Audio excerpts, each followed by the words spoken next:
Hola, te damos la bienvenida a un nuevo episodio de Argentina, historias que nos pintan.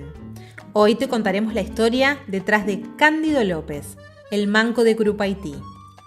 Cándido López fue un pintor silencioso y resiliente, un testigo de la Guerra del Paraguay que supo convertir el horror en pinturas y nos dejó un legado único: el arte como documento, memoria y testimonio de una tragedia regional.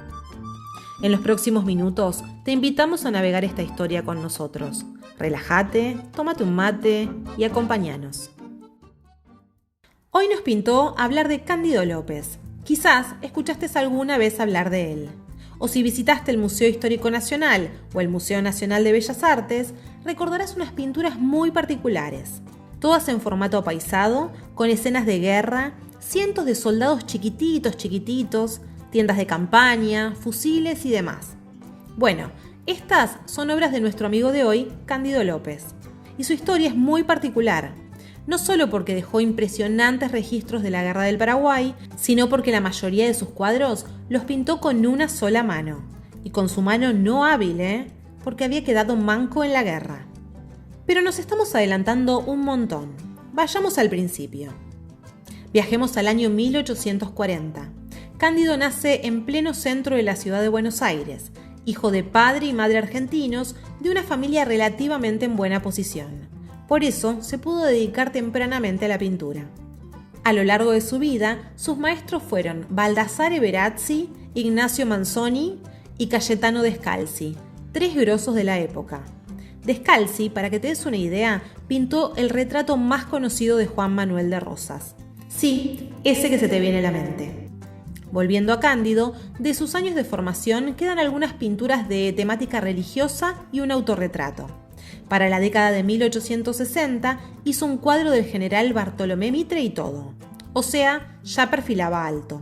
Se radicó en San Nicolás, donde trabajó como retratista y fotógrafo daguerrotipista, hasta que estalló la Guerra del Paraguay.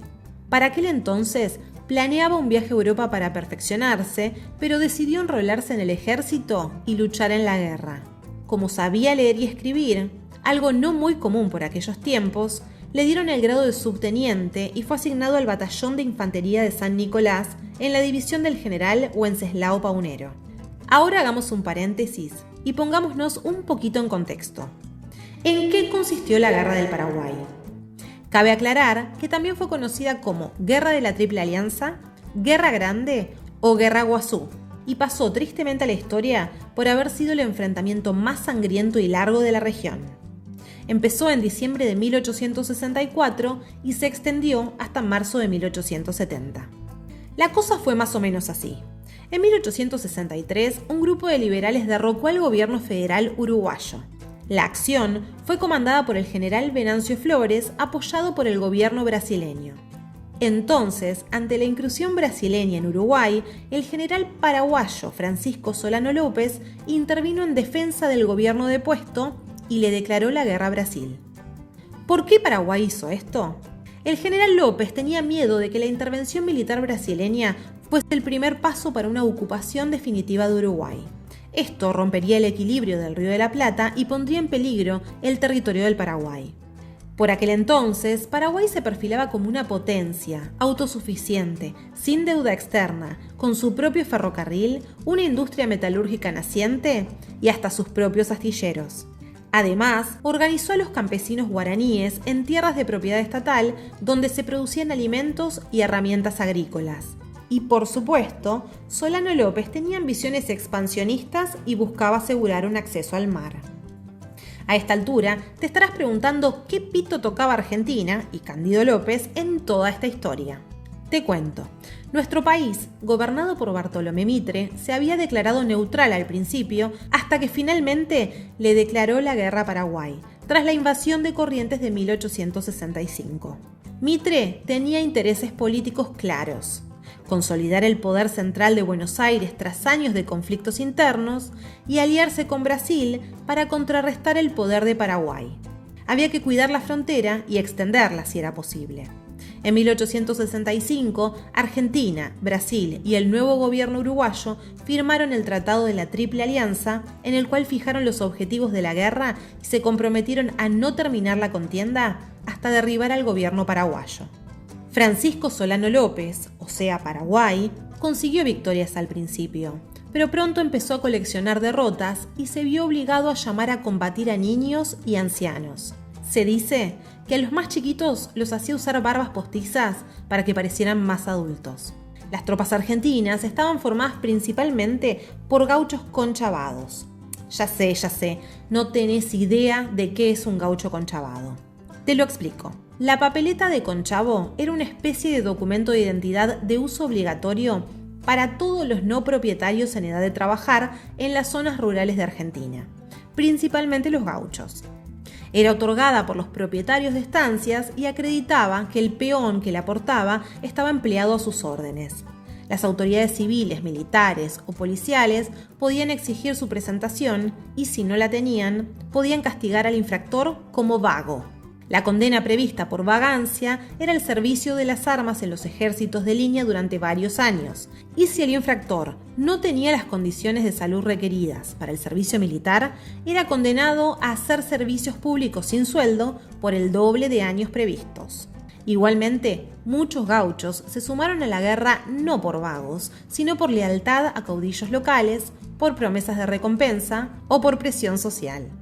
Y los gauchos no fueron los únicos que se sumaron a las filas. Las tropas también contaban con gente humilde, parte de los pueblos originarios, esclavizados y obligados a luchar en una guerra que no era la suya. Y en el caso de Brasil no era muy distinto. Las tropas contaban con esclavos provenientes de África a quienes les habían prometido tierras y libertad. La guerra concluyó en 1870 en la batalla de Cerro Corá, en la cual murió el presidente paraguayo Francisco Solano López. Pero las tropas permanecieron en la zona durante algunos años más, por si acaso.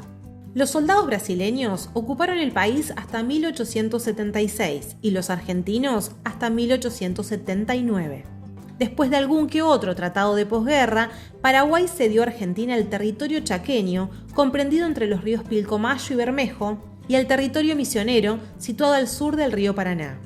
A Brasil le cedió el territorio comprendido entre el río Blanco y el río Apa. Igualmente, los conflictos por los límites entre Argentina y Paraguay se extenderían hasta 1938. ¿Y por qué decimos que fue la guerra más sangrienta? Para que te des una idea, algunas estimaciones afirman que Paraguay perdió entre el 50 y el 70% de su población debido a los combates, enfermedades y hambrunas, dejando al país en una crisis demográfica sin precedentes. Bueno, nos fuimos bastante por las ramas y dejamos colgado a nuestro querido Cándido. Como te veníamos diciendo, se enroló en el batallón de San Nicolás y partió a la guerra. Y entre tarea y tarea, se ocupó de documentar absolutamente todo. Te imaginarás que no se podía dar el lujo de pintar en un lienzo, pero hizo bocetos de todo aquello que le interesaba. Y no solo eso, tomaba nota de distintos momentos de la guerra, no solo los combates cuerpo a cuerpo, sino también del despliegue naval, río arriba, de las fuerzas aliadas y la vida cotidiana en la retaguardia. Pero en septiembre de 1866 pasaron cosas. En la batalla de Curupaití resultó herido por una granada que le destrozó parte del brazo derecho. Tuvieron que amputarle el brazo por encima del codo para evitar la gangrena. Desde ahí fue conocido como el Manco de Curupaití.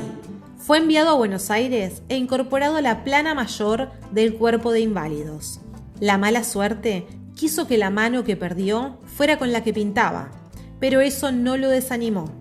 Fue el propio Mitre quien lo alentó a entrenar su mano izquierda y en 1869 comenzó a pintar los bocetos que había realizado a lo largo de la guerra.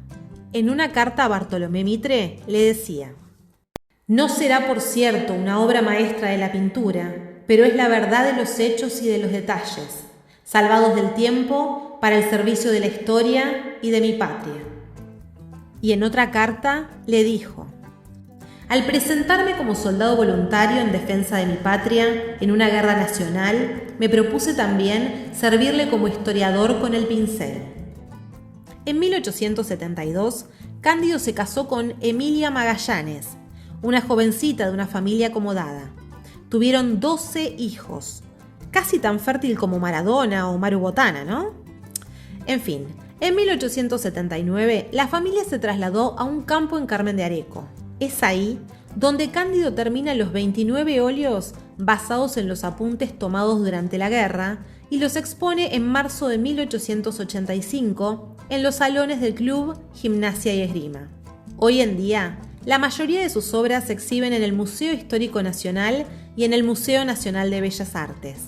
Si no las viste, te recomiendo que te des una vueltita o anda a nuestro Instagram, que vamos a estar mostrándote algunas de sus pinturas para que puedas apreciar el detalle de su trazo. Uno de sus cuadros se llama Campamento en Marcha, 16 de noviembre de 1865, pasaje del río Batel, provincia de Corrientes. Solamente con el título podemos darnos cuenta de la intención histórica que tenía Cándido.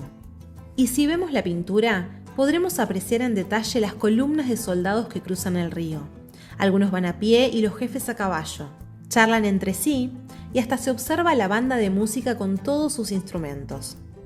Un año más tarde, el diario La Nación anunciaba que el Estado iba a adquirir todas las obras que componían la exhibición. Un gran reconocimiento para Cándido. La compra se hizo efectiva en 1887, luego de que el artista publicara el catálogo de los óleos expuestos junto a la descripción de cada episodio, acompañado por las cartas intercambiadas con Bartolomé Mitre, en donde le pedía ayuda para demostrar la veracidad histórica de las obras. Entre 1888 y 1895 siguió trabajando, pero instalado en la localidad de Merlo. Siguió pintando cuadros sobre la Guerra del Paraguay a partir de sus libretas de apuntes del campo de batalla, pero también incursionó en la naturaleza muerta y los bodegones. Pasó sus últimos años en una finca que alquilaba en Varadero. Falleció en 1902 y fue enterrado en el Panteón de los Guerreros del Paraguay, en el cementerio de la Recoleta. La verdad es que podríamos terminar acá el episodio de hoy, pero a nosotras nos gusta siempre aportar algún datito farandulero al estilo Janina Latorre. Las malas lenguas dicen que Emilia Magallanes no fue el único amor de Cándido. Al parecer, antes de casarse, habría tenido una relación con Adriana Wilson, una joven porteña de familia británica. Y eso no es todo. De este amor habrían nacido 2 hijas. Incluso se dice que Adriana habría sido fundamental cuando Cándido reeducó su mano izquierda. En esta época nació Elvira, y la relación habría seguido aún cuando estaba casado con Emilia. De hecho, su otra hija extramatrimonial, Ernestina, nació después de ese casamiento. Pero con el tiempo, Cándido habría abandonado a Adriana, que tuvo que criar y educar a sus hijas en ausencia del padre. Quizás, motivadas por el abandono de su papá y la templanza de su mamá, estas 2 hijas, Elvira y Ernestina López, sí, llevan el apellido de él, se convirtieron en las primeras doctoras en filosofía del país, una de ellas pionera feminista y la otra referente de la educación. ¡Qué tul! Cándido López fue un gran artista que supo hacer de su paso por la guerra una obra que nos acompaña hasta hoy, como bien lo describió Bartolomé Mitre. Sus cuadros son verdaderos documentos históricos por su fidelidad gráfica. Y de esta manera terminamos el episodio de hoy, diciendo que a veces la historia no se escribe solo con palabras. A veces la historia se pinta. Argentina, historias que nos pintan, es un podcast creado por Laura Ledesma. Si te gustó este episodio, te invitamos a dejarnos tu comentario y seguirnos en Instagram como @historiasquenospintanarg. Este podcast no tiene anuncios, pero si querés apoyar nuestra propuesta, podés invitarnos un cafecito. Más info en nuestras redes sociales. Queremos dedicar este episodio a Mariela Varela, cuyo trabajo y pasión hicieron posible este proyecto. Gracias por escucharnos y nos encontramos la semana que viene con una nueva curiosidad sobre la historia argentina. Nos vemos.